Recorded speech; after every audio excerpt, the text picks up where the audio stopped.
మీరు ఎప్పటికీ వేరే వాళ్ళతో పోల్చుకోకండి. ఎందుకంటే సూర్యుడికి, చంద్రుడికి పోలికే ఉండదు. సమయం వచ్చినప్పుడు అవి మెరుస్తాయి. మీరు కూడా అంతే గుర్తుంచుకోండి. నీ మనసులో ఏది నాటితే అదే పెరుగుతుంది. ప్రేమ, ద్వేషం, పగ, ప్రతీకారం, నిరాశ ఏదైనా కానీ దేన్ని పెంచుకోవాలన్న నిర్ణయం నీ చేతిలోనే ఉంది. పనులు చేసి పెట్టే వాళ్ళైనా సరే మూర్ఖులతో సంబంధం పెట్టుకోకూడదు. అత్యున్నతమైన లక్ష్యాన్ని చేపట్టు. దాన్ని సాధించేందుకు నీ జీవితాన్నంతా ధారపోయి. ఉన్నవాడు తాగితే పార్టీ అంటారు. లేనివాడు తాగితే తాగుబోతు అంటాడు.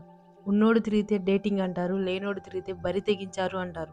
ఇదే ఈ సమాజం తీరు. నువ్వు సత్యం వైపు ఉంటే ఒంటరిగా మహావృక్షంలో నిలబడటానికి సిద్ధంగా ఉండాలి. ఒకవేళ పడిపోవలసి వస్తే మళ్ళీ మొలకెత్తడానికి విత్తనంలాగా పడిపోవాలి. కాలంతో కరిగిపోయే ఆస్తుల కోసం రక్త సంబంధీకులను వదులుకోకండి. అశాశ్వతమైన ఆడంబరాల కోసం జన్మనిచ్చిన తల్లిదండ్రులను వదులుకోకండి. కొత్త పరిచయాల కోసం శాశ్వత బంధాలకు దూరం కాకండి. నీ మనసులో బాధను ఎవరినైతే నిర్భయంగా, నిస్సంకోచంగా, నమ్మకంగా పంచుకోగలవో వారే నీ నిజమైన స్నేహితులు. వెంట ఉంటా అనేవాడు వెన్నుపోటు పొడుస్తున్నాడు. తోడుంటా అనేవాడు తొక్కేస్తున్నాడు. అంతా మన ముందు నటించే వాళ్ళే, జాగ్రత్త. నువ్వు ఈ సృష్టిని నమ్ముకున్నంత వరకు నీకేం నష్టం ఉండదు. ఇప్పుడు నిన్ను పిచ్చోడన్నవాడే రేపు నీకు దండం కూడా పెట్టొచ్చు. మీరు ఎంత గొప్ప స్థాయిలో ఉన్నా, ఎంత ఉన్నతమైన ఉద్యోగంలో ఉన్నా, ఆ స్థితిగతుల వెనుక ఉన్న మనిషివి అని మర్చిపోకండి. ప్రపంచంలో అతి సులభమైనది మరియు చాలా కష్టమైనది ఏమిటి అంటే, తప్పు ఒకరు చేస్తే చెప్పడం చాలా సులభం. మనం చేస్తే ఒప్పుకోవడం చాలా కష్టం. నీళ్ళ కోసం చెరువు దగ్గరకు, పాల కోసం ఆవు దగ్గరకు వెళ్ళాలి. పాల కోసం చెరువు దగ్గరకు, నీళ్ళ కోసం ఆవు దగ్గరకు వెళ్తే ప్రయోజనం ఉండదు. అలాగే నీ విలువ తెలియని మనుషుల దగ్గరకు విలువను ఆశించి వెళ్ళకూడదు. ఆ విలువలు దక్కకపోగా నిరాశ మిగులుతుంది. మీ దగ్గర డబ్బుంటే గొప్పోళ్ళు అంటారు, కానీ అందరూ ధనవంతులే గొప్పోళ్ళు కాలేరు.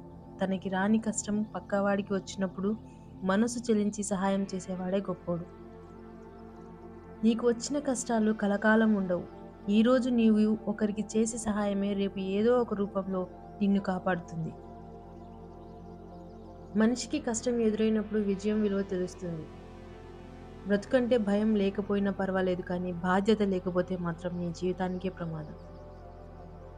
పొరుగు వ్యక్తికి దొరికింది కదా అని తోటి వ్యక్తికి ఈర్ష్య చెందని ఒకే ఒక విషయం మరణం. నీకోసం నువ్వు చేసే పని నీతోనే అంతరించిపోతుంది. పరుల కోసం చేసే పని శాశ్వతంగా నిలిచిపోతుంది. గుర్తుంచుకోండి, జ్ఞానంతో చెప్పేవాడి మాట వినకపోయినా పర్వాలేదు, కానీ అనుభవంతో చెప్పేవారి మాట ఖచ్చితంగా వినండి. మనిషి యొక్క గుండె చాలా చిన్నది, కానీ ఇందులో దాగి ఉండే బాధ, సంతోషాలు మాత్రం ఆకాశమంత పెద్దవి. ధర్మరాజు అంతటి వాడే మహాభారత యుద్ధంలో ద్రోణుడిని సంహరించడం కోసం అశ్వత్థామ హతః అని అబద్ధం చెప్పాడు. అత్యవసర పరిస్థితులలో అబద్ధం చెప్పడం తప్పు కాదు, కానీ లైఫ్ మొత్తం అబద్ధాలతోనే బ్రతకడం మాత్రం తప్పు. గుర్తుంచుకోండి. మరణం వస్తేనే చనిపోతామని అనుకుంటాం, కానీ కొందరు అనే మాటల వలన కూడా మనిషి మానసికంగా చనిపోతాడు. ఆ పైవాడు ఇచ్చేది మనకు నచ్చదు, మనకు నచ్చినది ఆ పైవాడు ఇవ్వడు. అయినా ఆ దేవుడే మనతో ఇలా ఆడుకుంటున్నాడు అంటే మనకన్నా గొప్పవాడు, మొండివాడు దొరికి ఉండడు. నీ పరిస్థితి బాగున్నంత వరకే, నీ శరీరం సహకరించినంత వరకే నీకు విలువ. పరిస్థితి తారుమారు అయినప్పుడు శరీరం సహకరించని నాడు ఎవ్వరూ పట్టించుకోరు. ఆడదానికి అందం అంటే అర్థం చేసుకునే మనసు ఉండాలి. మగాడికి ఆవేశం కంటే ఓపిక ఎక్కువ ఉండాలి. అప్పుడే ఆ జీవితం బాగుంటుంది. మనం నీరసించి చిల్చిపోతే నిమిషమైనా ఆగదు. బ్రతుకు అంటేనే నిత్య ఘర్షణ. మగాడికి ఆడదాని పిచ్చి, ఆడదానికి డబ్బు పిచ్చి ఉండకూడదు. ఉంటే జీవితంలో సర్వనాశనం అవుతారు. మీరు 100 కోట్లకు అధిపతి అయినా ఒక్క నిమిషం ఆయుస్సు కొనలేవని తెలుసుకోండి. మీరు కోటి కోట్లకు వారసుడైన ఊపిరిపోగానే ఊరి బయట పడేస్తారని తెలుసుకోండి. మీరు లక్షాధికారి అయినా భిక్షాధికారి అయినా శ్మశానంలో ఇద్దరూ సమానమేనని తెలుసుకోండి. 100 మంది డాక్టర్లు మీ వెంట ఉన్నా మీ పరలోక ప్రయాణం ఆపలేరని తెలుసుకోండి. ఎన్నిసార్లు ఓడిపోసినప్పటికీ విషం అమృతం అవ్వదు. అలాగే నిన్ను అర్థం చేసుకోలేని వాళ్ళకి నీ గురించి ఎంత చెప్పినా వ్యర్థమే. నా దగ్గర డబ్బు ఉంది, సంతతి ఉంది కనుక తనకు రక్షణ ఉంటుంది అని మూర్ఖుడు భావిస్తాడు. తన శరీరమే తనది కానప్పుడు ఈ డబ్బు, సంతతి తనది ఎలా అవుతుంది? నిన్ను కన్నవారిని వదిలేసి నువ్వు కన్నవారితో సంతోషంగా ఉన్నానని అనుకోకు. రేపు నీ కన్నవారు నిన్ను ఒంటరి చేసి వారు కన్నవారితో సంతోషంగా ఉంటారు. రేపు నీ స్థానం అదే. గుర్తుపెట్టుకో. మీ కష్టాలు మీకు ఎలా బ్రతకాలో నేర్పిస్తాయి. ఎవరిని నమ్మాలో, ఎవరిని నమ్మకూడదో అర్థమయ్యేలా చేస్తాయి. అందుకే కష్టాలు వచ్చినప్పుడు నేర్చుకోవడానికి ప్రయత్నించండి కానీ పారిపోవడానికి ప్రయత్నించకండి. స్నేహితుడు తోడుంటే ఓటమి కూడా ఓదార్పునిస్తుంది. ఎవరూ లేకుంటే విజయం కూడా వెక్కిరిస్తుంది. ఆడది అలుగుతుంది బుజ్జగిస్తాడా లేదా అని. అల్లరి చేస్తుంది భరిస్తాడా లేదా అని. కోప్పడుతుంది వదిలి ఉంటాడా లేదా అని. తినకుండా ఉంటుంది తినిపిస్తాడా లేదా అని. చివరగా ఏడుస్తుంది కన్నీళ్లు తుడుస్తాడా లేడా అని. అప్పుడు నమ్ముతుంది నడి మధ్యన వదిలేయడని. ఈ సమాజం ఎలా ఉంటుందో చూడటానికి కళ్ళు అవసరం లేదు, మనసు ఉంటే చాలు. నిమిషానికో మనిషి నిజస్వరూపం కనబడుతుంది. సంసార జీవితంలో సూదిలా ఉండాలి కానీ కత్తెరలా ఉండకూడదు. ఎందుకంటే సూది రెండింటిని ఒకటిగా చేస్తుంది, అలాగే కత్తెర ఒకటిని రెండుగా చేస్తుంది. అందరినీ జోడించుకోండి కానీ తెంచుకోకండి. సరైన మనిషితో సంబంధం చెరుకుగడ లాంటిది. దానిని పగలగొట్టినా, నుజ్జు చేసినా, పిప్పి చేసినా, ఏం చేసినా అది మనకు తీయదనాన్నే ఇస్తుంది. ఇష్టపడడం తప్పు కాదు, కానీ నీ ఇష్టాన్ని గుర్తించని వారి మీద ఇష్టాన్ని పెంచుకోవడం చాలా పెద్ద తప్పు.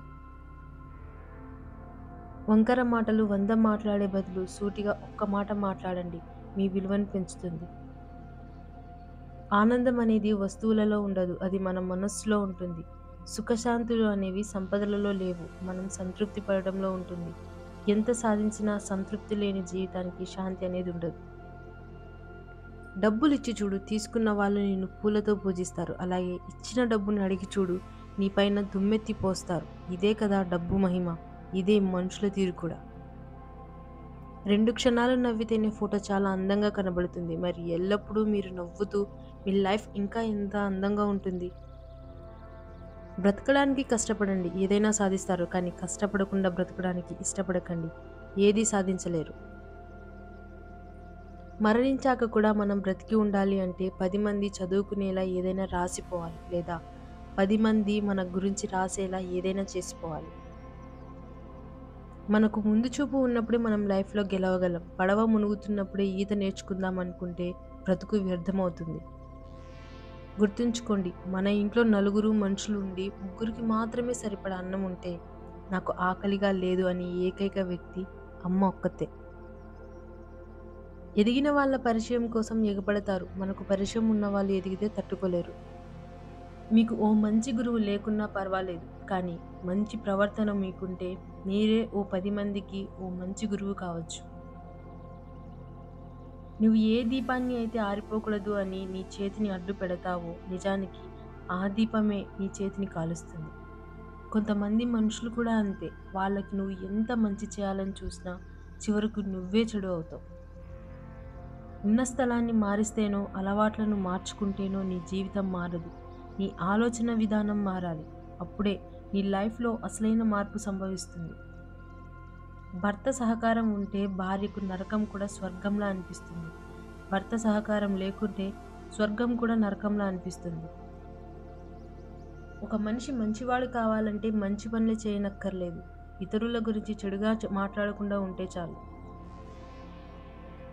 మిమ్మల్ని అందరూ అనుమానిస్తున్నారు, పరీక్షిస్తున్నారు అని బాధపడకండి. ఎవరైనా విలువైన బంగారాన్ని పరీక్షిస్తారు కానీ బొగ్గును కాదు. మీలో దమ్ము ఎంతో, నిజమైన మీ వాళ్ళు ఎవరో తెలియాలి అంటే సమస్యలు చుట్టుముట్టాల్సిందే. ఆలోచించండి, అంతా మీ మంచికే. సమస్యను చిరునవ్వుతో ఎదిరించిన వాడే లక్ష్యాన్ని చేరుకుంటాడు. తిరిగే గడియారం ముళ్ళును చూస్తూ కూర్చుంటే మీ లక్ష్యాన్ని సాధించలేరు. అదే ముళ్ళులాగా నిరంతరం శ్రమిస్తే మీ విజయాన్ని ఎవరూ ఆపలేరు. ఇతరులు అన్న మాటను పట్టుకొని మనశ్శాంతి లేకుండా ఉండడం కంటే ఎవరో అన్న మాటకు వాళ్ళే సిగ్గుతో తల దించుకునేలా నువ్వు నడుచుకున్నప్పుడే నువ్వేమిటో ఈ మనుషులకు అర్థమవుతుంది. నీ వల్ల కాదు అని తెలిసినప్పుడు అక్కడి నుండి తప్పుకోవడమే మంచిది. ఎందుకంటే కనీసం గౌరవం అన్న మిగులుతుంది. ఈ సొసైటీలో మనిషి చేపలా ఈదగలుగుతున్నాడు, పక్షిలా ఎగరగలుగుతున్నాడు, చిరుతలా పరిగెత్తగలుగుతున్నాడు. కానీ మనిషిలాగా బ్రతకడమే మర్చిపోతున్నాడు. లైఫ్ చాలా అందమైనది. ఒకరోజు, ఒక గంట, ఒక నిమిషం. నీ జీవితంలో ఏదీ తిరిగి రాదు. ద్వేషాలు, వాగ్వాదాలు వద్దు. ప్రతి ఒక్కరితో నవ్వుతూ మాట్లాడండి. ఆనందంగా జీవించండి. నువ్వు ఏమిటో నీకు తెలిస్తే చాలు. మూర్ఖులకు వివరించకు. ఎందుకంటే వారికి మంచికి ఉన్న వాల్యూ తెలీదు. 100 కుక్కలు ఒక్కసారిగా మొరిగిన ఒక్క సింహగర్జనకు సమానం కాదు. ఎంతమంది గట్టిగా అరిచి ప్రచారం చేసినా ఒక నింద ఎప్పుడు నిజం కాదు.